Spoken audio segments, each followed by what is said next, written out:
Before the world was covered in smooth black glass, there was a sound. It was a distinctive, rhythmic, mechanical sound. It was the sound of productivity. It was the sound of importance. It was the sound of 30 plastic keys being pressed in rapid succession by two thumbs. Click, click, click. If you sat in a boardroom, a train station, or a government office in the mid-2000s, this was the soundtrack of the modern world. It was the heartbeat of the global economy. This wasn't just a phone. It was a leash. It was a lifeline. It was a status symbol that told everyone around you that you were needed, that you were busy, and that you were connected to something larger than yourself. It was the BlackBerry. And for a brief, shining moment in history, it was the most addictive object on the planet. They didn't call it the CrackBerry as a joke. They called it that because the dopamine hit of that flashing red notification light was a chemical dependency. Today, that sound is gone. The physical keyboard has been replaced by the silent tap of fingers on a touchscreen. The blinking red light has been replaced by the endless scroll of social media feeds. The company that once commanded 50% of the global smartphone market, the company that was worth $80 billion, has effectively vanished from the consumer world.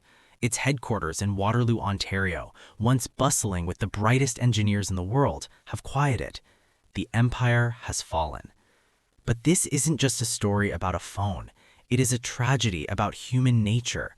It is a story about two men who built a fortress so strong they thought it was invincible, only to realize too late that the enemy wasn't attacking the walls, they were changing the very ground the fortress stood on. This is the story of how the device that invented the smartphone era became its most famous casualty. This is the rise, the dominance, and the catastrophic collapse of BlackBerry. To understand the magnitude of the fall, we must first appreciate the height of the climb. The story begins in an unlikely place, a small university town in Canada called Waterloo, far away from the silicon chips of California. It begins with a young engineering prodigy named Mike Lazaridis. Lazaridis was not a flashy CEO. He was a man of science, obsessed with the physics of radio waves and the efficiency of data. He didn't want to build a toy, he wanted to build a tool. In the 1990s, communication was fragmented. You had a pager on your belt for emergencies, a cell phone in your car for calls, and a laptop in your bag for emails. There was no unification. Lazaridis had a vision to merge these worlds, but he lacked the business shark mentality to sell it. Enter Jim Balsillie. If Lazaridis was the quiet architect, Balsillie was the battering ram. He was aggressive, ambitious, and financially brilliant.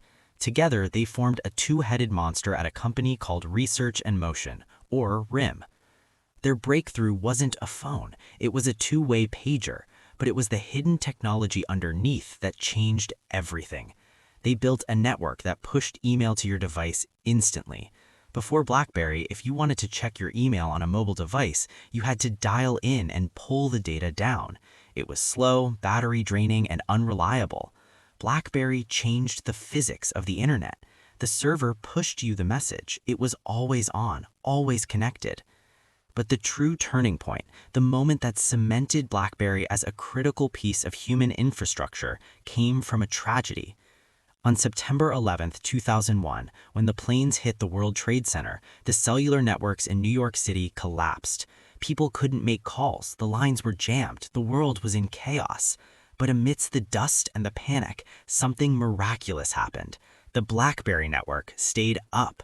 Because it used data packets instead of voice lines, messages were still getting through. Emergency responders, politicians, and survivors used their BlackBerries to communicate when nothing else worked. In that moment, the device graduated from a luxury gadget to a survival tool. It became essential. Following that day, the rise was meteoric. The BlackBerry became the standard issue for the White House. It became the weapon of choice for Wall Street traders. If you were a lawyer, a banker, or a politician, you had a BlackBerry on your hip. It was a signifier of class. It said, "I am part of the decision-making class." The blue screen and the QWERTY keyboard were the ultimate symbols of professional competence. The addiction was real. People typed under dinner tables, they typed in movie theaters, they typed while driving. The tactile feedback of those keys was engineered to perfection.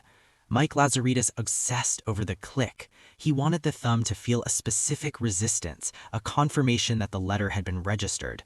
It allowed for blind typing, a skill that no modern touchscreen has ever truly replicated. You could write a 3-paragraph email without ever looking at your hands. It was an extension of the nervous system. By 2007, RIM was untouchable. They were growing faster than they could hire people. Their stock price was defying gravity. They had beaten Palm, they had beaten Motorola, and they had beaten Nokia in the enterprise space. They looked at the landscape and saw no threats. They sat atop the mountain, confident that they owned the future of mobile computing.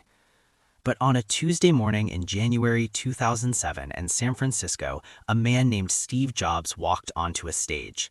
He was wearing a black turtleneck and jeans.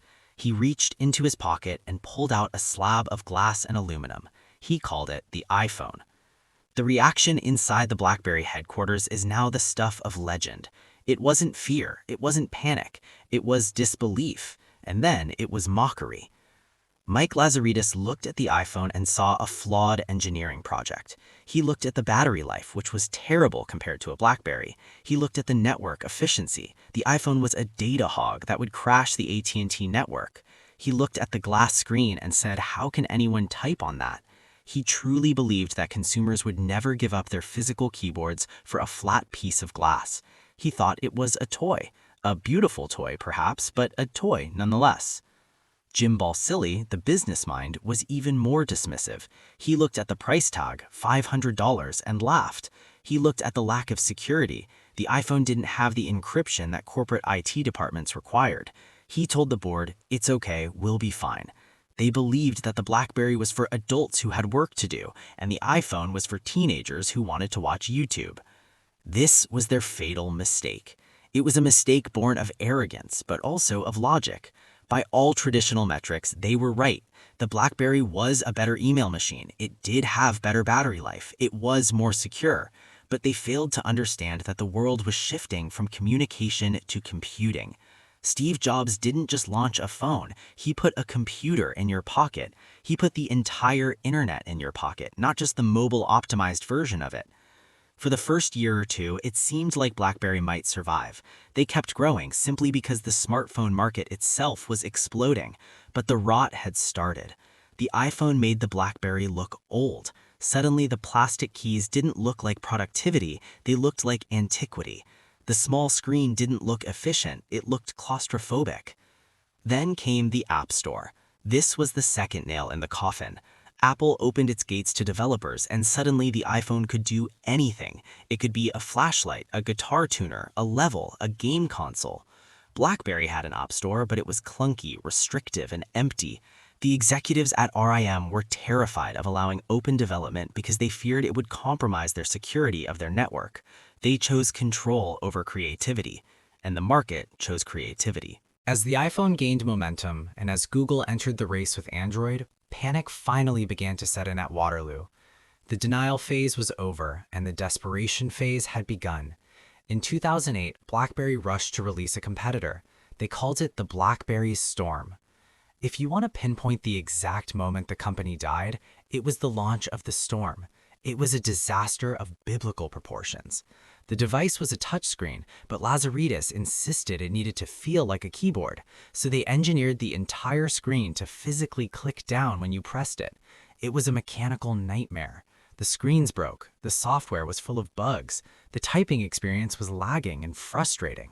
Verizon, their biggest partner, had to replace almost every single unit they sold.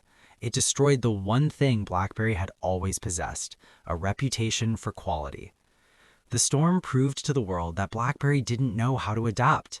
They were trying to force the new world to fit into their old paradigms.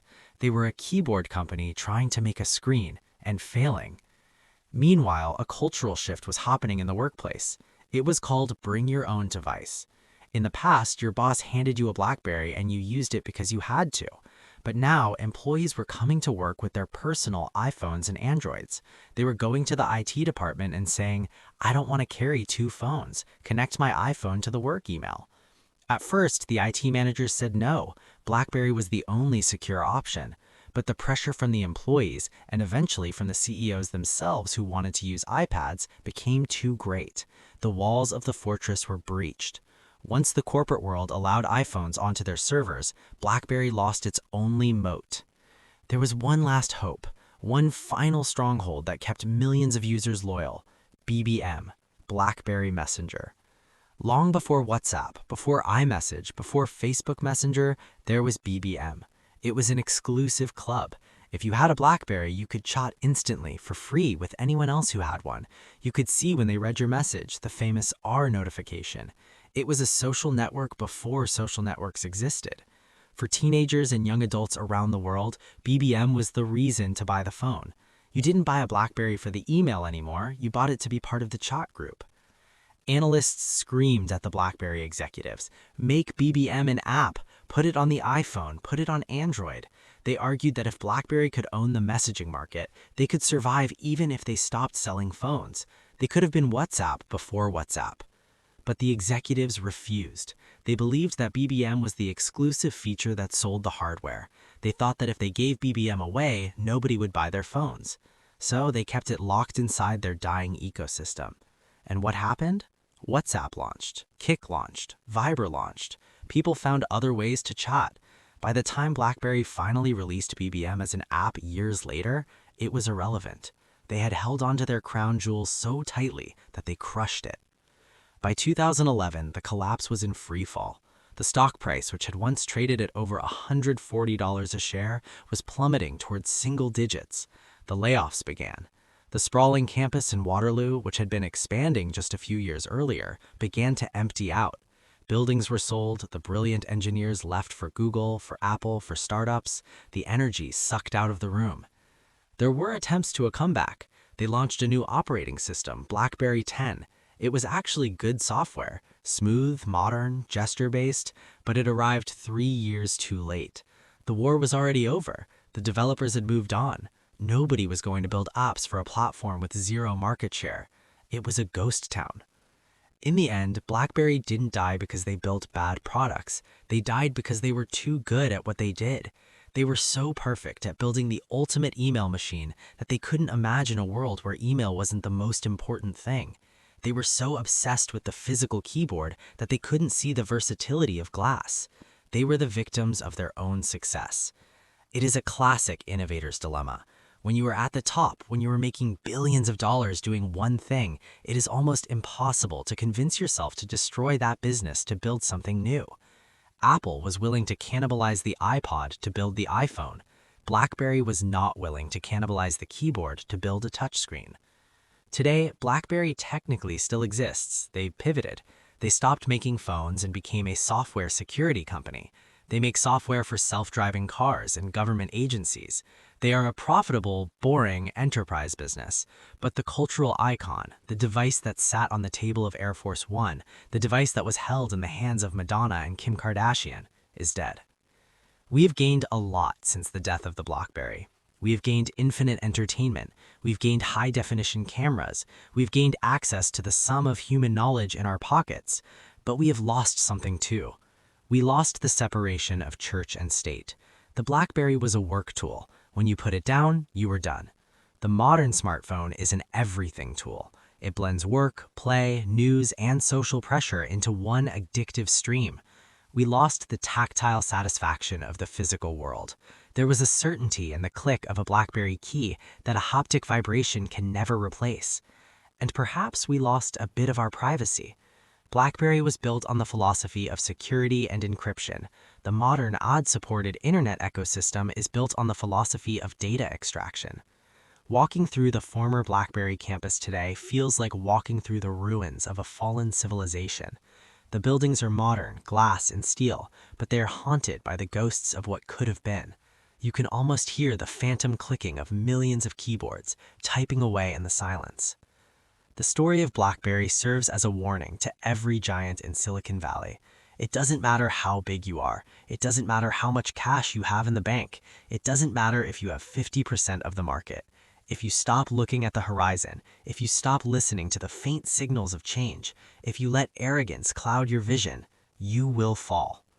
The king is dead, the keyboard is silent, and the world has moved on, topping silently on glass, forgetting the sound that once ruled the world.